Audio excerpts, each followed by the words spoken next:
Bonjour à tous et bienvenue aux 5 infos du Real Madrid. Ça faisait un petit moment que j'avais pas fait de vidéo. En fait, j'étais en vacances. J'avais pas pris mon ordinateur, on va dire, avec moi. Je voulais aussi faire des tournages, on va dire, avec mon téléphone. Je me suis, on va dire, vraiment reposé. Et d'ailleurs, j'ai pas oublié le Real Madrid parce que j'ai pu voir le Classico. J'ai pu le voir un peu difficilement. J'ai vu le Classico, cette super belle victoire du Real Madrid. D'ailleurs, j'ai même essayé de le voir avec Lionel Messi parce que j'étais du côté de la Floride. Bon, j'ai été au niveau du stade, je l'ai pas retrouvé. Et bon, blague à part, j'ai quand même essayé d'aller voir un match de MLS à Miami. Prochainement, j'irai voir un match de MLS. Je vous dis pas où, mais je ferai un contenu concernant cela. Et sinon, que dire, le match de la Real Sociedad, j'ai pas pu bien le voir. J'ai vu que Arda Güler avait marqué, Carlo Ancelotti a aussi fait tourner l'équipe en vue du match auquel on va parler maintenant. Ça va être l'avant-match Real Madrid Bayern de Munich. Ça fait plaisir de retrouver le Real Madrid en demi-finale parce que j'ai pas pu faire aussi le débrief du match contre City. C'était pas un match facile. J'étais stressé tout le long. C'était voilà, le Real Madrid avait vraiment dominé vraiment sur les 15 premières minutes. En première mi-temps, c'était quand même, j'ai revu le match, c'était quand même du 50-50 entre City et le Real. Et à l'heure de jeu, donc Carlo Ancelotti a forcément avec 1-0 a voulu verrouiller un peu le match. Je m'attendais quand même à des remplacements, mais vraiment, s'il fallait ramener une critique, on va dire, sur Carlo Ancelotti, c'est vraiment cette gestion de fin de match que je trouve toujours pareil. On sent le but de l'équipe adverse venir. On s'attend à ce que Carlo Ancelotti fasse quelques changements, c'est-à-dire qu'il fasse rentrer Modric ou d'autres joueurs, c'est-à-dire quand Camavinga est sur le banc, le faire rentrer. Mais non, c'est toujours pareil, on encaisse un but et du coup c'est plutôt de la réaction de la part de Carlo Ancelotti en faisant des remplacements. Bon, là on va parler du match, de l'avant-match entre le Bayern Munich et le Real Madrid. Donc je vais tout d'abord commencer par la liste des convoqués. Bon, ça fait un moment que j'ai pas fait de vidéo, donc on va essayer de reprendre, c'est un peu la reprise comme à l'école. Donc la liste des convoqués. Donc on a l'effectif qui est quasiment au complet. Là on peut le voir, il y a du Courtois, il y a du Lunin, il y a du Kepa. Donc Carlo Ancelotti avait dit à propos de Courtois qu'il est déjà remis de sa blessure, mais qu'il ne jouera pas cette rencontre contre le Bayern de Munich. Forcément, on va le conserver encore. On va essayer de peut-être le faire jouer quelques matchs en fin de saison. On va dire c'est bon, la Liga c'est bouclé. On a pu le voir, il a mis Kepa à la place de Lunin. Donc on peut imaginer aussi Courtois en fin de saison. Et l'idée, ça sera de l'avoir sur la saison prochaine. Donc en défense, on a du Carvajal, du Militao, du Alaba, du Nacho, du Lucas Vazquez, du Fran Garcia, du Rudiger, du Ferland Mendy. Voilà, ça fait plaisir de voir une liste des convoqués un peu plus élargie, ne plus avoir aussi des joueurs de la Castilla pour compléter cet effectif. À noter, on va dire, dans cette liste des convoqués, c'est la présence de Carvajal. On sait que Carvajal ne peut pas disputer ce match aller contre le Bayern, mais voilà, c'est comme un peu au match retour contre City. Tchouaméni ne pouvait pas jouer, mais il figurait sur la liste des convoqués. D'ailleurs, Carvajal ne peut pas jouer. On a aussi dans cette liste des convoqués Courtois, comme je vous l'ai dit, Ancelotti l'a dit qu'il ne pourra pas jouer. Et on a aussi Alaba qui se remet de sa blessure. Au milieu de terrain, on a du Bellingham, du Kroos, du Modric, du Camavinga, du Valverde, du Tchouaméni, du Dani Ceballos, du Arda Güler. Avec ce but, ça fait plaisir de voir Arda Güler sur cette liste, en espérant aussi le voir aussi en Ligue des Champions. Et en attaque, on a du Vinicius, du Rodrigo, du Joselu et du Brahim Diaz. Donc, comme je vous l'ai dit, le Real Madrid, on commence à avoir un peu plus de joueurs dans l'effectif, dans le groupe. A contrario, et j'ai la liste des blessés. Donc, j'ai vu sur WhoScored, il y a pas mal de blessés. Tu as du Bunchman, Sarr, Sacha Boy, Leroy Sané, Gnabry, Upamecano, Kingsley Coman et certains joueurs qui sont plutôt incertains mais qui pourraient aussi être titulaires aujourd'hui. Donc Jamel Moussiala, Leimer et De Ligt. On va dire avantage net au Real Madrid qui vient avec un effectif un peu plus complet. Là, on va passer un peu aux conférences de presse qui a été dit. Juste avant, il y avait cette déclaration aussi d'Harry Kane que je trouvais aussi... voilà, enfin, on sent que Harry Kane est confiant. D'ailleurs, il peut être confiant parce qu'il fait quand même une grande saison, même si le Bayern Munich a perdu cette Bundesliga, ils sont éliminés de coupe, ça peut ressembler à une saison blanche. Donc leur seule chance de remporter un titre, c'est cette Ligue des Champions. Et Harry Kane a déclaré: je suis sûr que je marquerai beaucoup de buts contre le Real Madrid. Voilà, il fait partie des meilleurs buteurs et il faudra faire attention. Donc du côté de la conférence de presse, on passe Tout d'abord, ce qu'a dit Carlo Ancelotti. D'ailleurs, ce qui est marrant, c'est que le Real Madrid est favori contre le Bayern de Munich et aussi le favori pour cette compétition après avoir battu City. Du coup, on lui pose cette question sur le fait que le Real Madrid est favori. Il dit non, on a confiance et on a aussi du respect sur le Bayern de Munich. Carlo Ancelotti dit ils n'ont pas fait une bonne saison en Bundesliga, mais ils sont quand même très forts, comme Arsenal qu'ils ont sorti au tour précédent. Mais il faut regarder l'historique du club. C'est comme l'historique aussi du Real Madrid. Le Real Madrid a remporté 14 Ligues des Champions. Ils sont en lice pour remporter la 15e et le Bayern de Munich en a gagné 6. Donc ils sont aussi en lice pour gagner la 7e. Donc l'historique compte beaucoup pour Carlo Ancelotti. Donc il ne faut pas sous-estimer cette équipe du Bayern de Munich. Qu'on lui parle aussi, est-ce qu'on sous-estime le Real? Le Real est souvent sous-estimé. On le voit d'ailleurs sur les pronostics. D'ailleurs, les bookmakers qui évaluaient le Real perdant contre City, il dit il ne faut jamais sous-estimer le Real dans cette compétition et il a bien raison. On ressent tout de même beaucoup de respect de la part de tout le monde. Je pense qu'il parle au niveau des joueurs. On le voit aussi sur le terrain.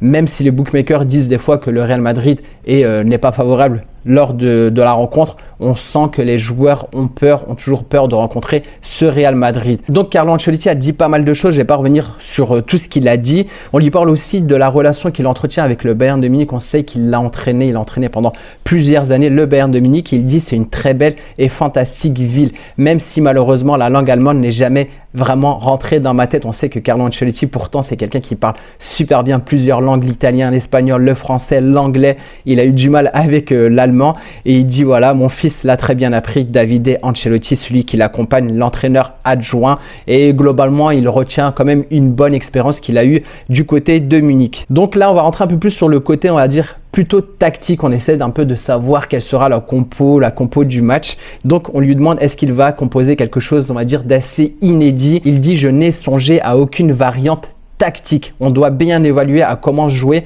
sans perdre l'identité de Madrid, qui est très claire. Il sera important de bien défendre. Donc on le sait que le Bayern de Munich a quand même une très bonne attaque avec du Harry Kane, du Musiala, du Gnabry. Donc il ne faudra pas se louper. On lui parle aussi au niveau de Tchouaméni. Tchouaméni n'a pas fait la dernière rencontre contre City, la dernière rencontre en Ligue des Champions. On lui demande est-ce qu'il sera titulaire demain. Il dit il n'a jamais perdu cette saison lorsqu'il a été aligné titulaire. Mais je pourrais aussi te dire que nous sommes qualifiés au retour sans lui. Donc il jouera ce match, mais il ne nous a pas forcément dit de précision sur sa position. Et ensuite, pour finir, on revient sur une déclaration qu'a dit Tuchel à propos de Gnabry. D'ailleurs, Gnabry, on ne sait pas forcément s'il va jouer, mais il dit, Tuchel avait dit de Gnabry qu'il allait marquer contre le Real Madrid.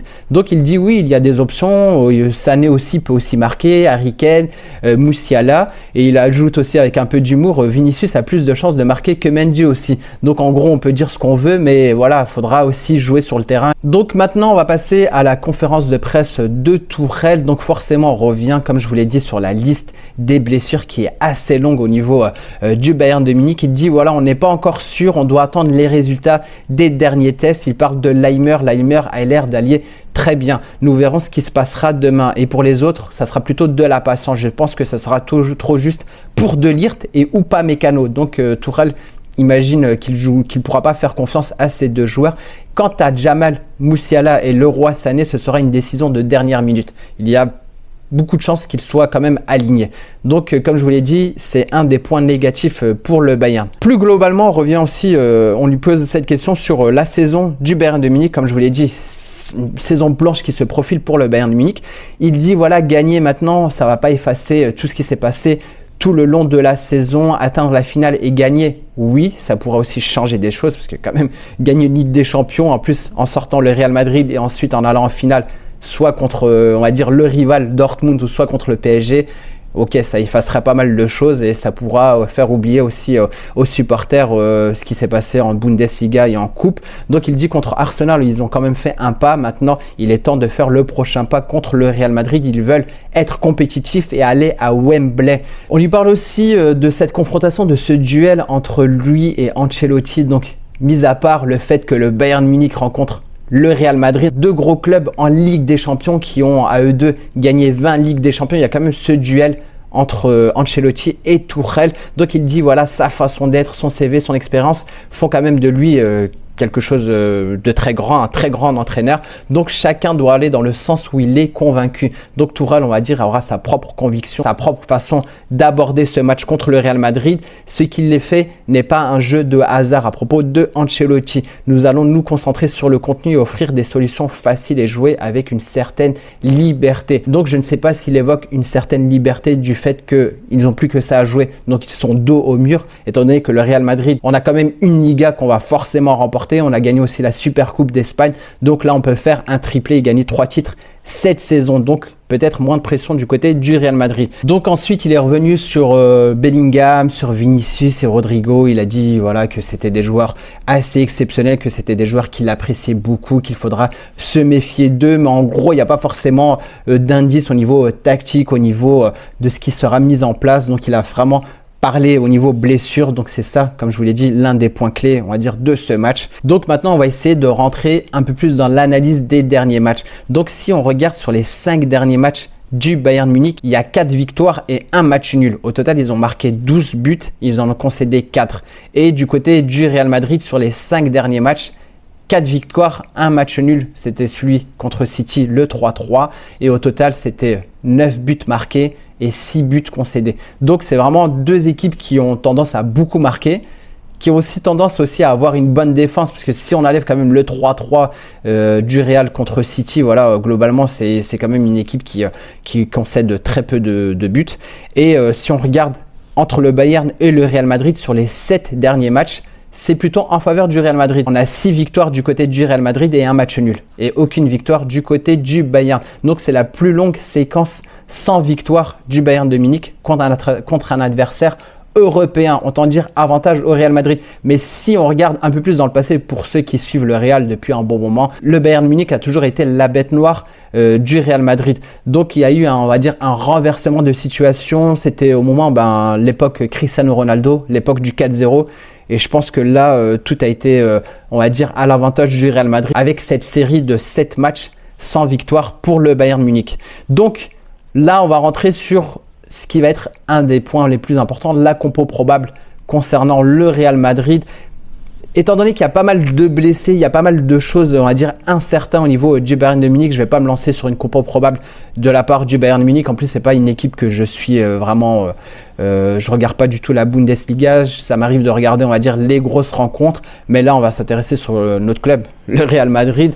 Donc, pour ma part, ça va être du classique de la part de Carlo Ancelotti. Donc, comme je vous l'ai dit, Carvajal est absent. Donc, pour moi, il sera remplacé numériquement par Lucas Vazquez. Au niveau du poste du gardien, on aura Lunin forcément. Au niveau de la défense, c'est là où il y aura quand même une incertitude.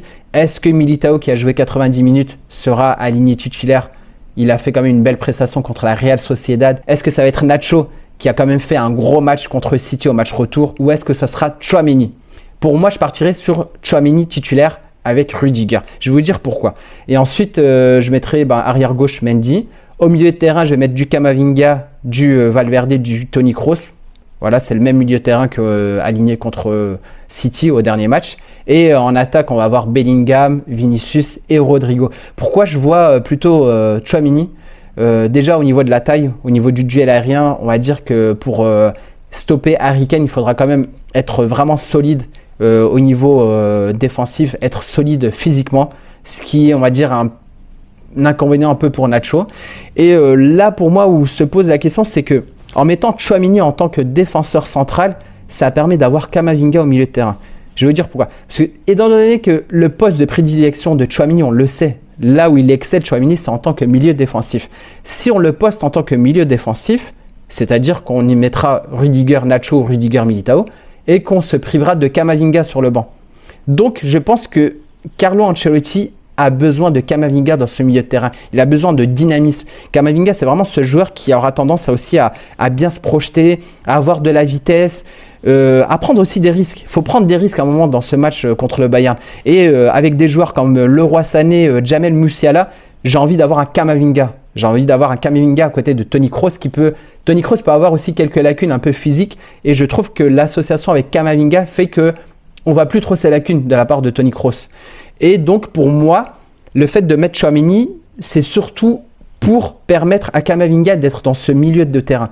Donc, pour moi, c'est vraiment ça l'idée de base. Outre le fait que Tchouaméni impose de par son physique au niveau de la défense centrale, je pense que ça permet à Kamavinga d'être au milieu de terrain. Et pour moi, c'est vraiment là où tout va jouer. Sur le milieu de terrain, on a pu le voir contre City. Kamavinga avait fait un gros match aussi, même s'il a été pas mal bousculé par De Bruyne qui a des fois pris le dessus sur Kamavinga. Mais je pense qu'on a besoin de Kamavinga sur ce match aller. Pour moi, ça permet un bon équilibre dans cet effectif. Donc, les points à surveiller, pour moi, j'attends un gros match de la part de Bellingham. Bellingham, voilà, ça... Le Bayern Munich, il le connaît. Il retourne en Allemagne, là où il a joué plusieurs années avec le Borussia Dortmund. Donc, j'attends un grand Bellingham, un grand Vinicius aussi, Rodrigo. Donc, globalement, l'équipe ne me fait pas peur. On va dire, je sais que les joueurs sont à 100%, sont au top. Le fait aussi de mettre Lucas Vazquez, si je vous avais dit ça il y a l'année dernière, j'aurais dit oh là là, on va pas mettre Lucas Vazquez à la place de Carvajal. Mais sur les dernières prestations, il a quand même fait du bon taf. Pour moi, c'était l'homme du match, du Classico, avec le but, la passe D. Et globalement, je trouve quand même un Real Madrid. Voilà, je suis assez confiant pour ce match. Et ce qui est bizarre, c'est parce que souvent, quand je fais l'analyse, on va dire, du match du Real Madrid en Ligue des Champions, jamais on est favori. Là, on est favori. Donc, je vois pas le Bayern Munich l'emporter contre le Real Madrid. D'ailleurs, on est la seule équipe à être invaincue en Ligue des Champions. On avait fait carton plein, plein de victoires en phase de groupe. Ensuite, on avait fait des victoires, des matchs nuls. Aucune défaite pour le Real Madrid en Ligue des Champions. Donc, je pense pas que ça sera le Bayern Munich qui battra le Real Madrid. Donc, s'il fallait dire un pronostic, je vois quand même des buts. Je vois plutôt un 2-1 pour le Real Madrid. Je vais vous dire, je vois quand même une victoire du Real Madrid. Mais je sens qu'on va se faire avoir à la fin. Je vois un vieux 2-2 et un vieil espoir donné, on va dire, au Bayern Munich pour le match retour. Je vois bien ça, je vois bien cette configuration où globalement on gère bien le match. Peut-être on peut se faire surprendre vraiment dès les débuts de match avec un Harry Kane qui, voilà, faudra se méfier de lui. Je vois bien un 2-1 jusqu'à peut-être aller à la 75, la 80e et voilà un but. De toute façon, la plupart des buts qu'on a encaissés, c'était toujours des buts un peu donnés du Real Madrid aux adversaires. Donc voilà, je vous dirais un 2-2 Bayern Munich-Real Madrid. Et je pense qu'un 2-2, c'est quand même un bon score en sachant que le match retour est à la maison. Donc voilà, n'hésitez pas à me dire en commentaire pour vous quelle sera la composition probable pour ce match. Donc là où il y a l'incertitude, ça va être vraiment sur ce poste de milieu et de défenseur central. Et n'hésitez pas aussi à me dire en commentaire votre pronostic. Est-ce que vous êtes confiant pour ce match? Est-ce que vous ne l'êtes pas? Donc voilà, en tout cas, n'hésitez pas à me dire en commentaire. Voilà, j'aime bien échanger avec vous. Et en tout cas, voilà, ça fait plaisir de vous retrouver, de refaire des vidéos. Donc bon, là, je n'ai pas prévu de partir en vacances prochainement. Et sur ce, je vous dis bon match. Et j'espère que le Real Madrid ne perdra pas. Ça va être vraiment ce qu'il faudra faire. Soit gagner, soit un match nul, en sachant que le retour est à la maison. Et voilà, bon match à tous. Et sur ce, je vous dis à bientôt. Ciao!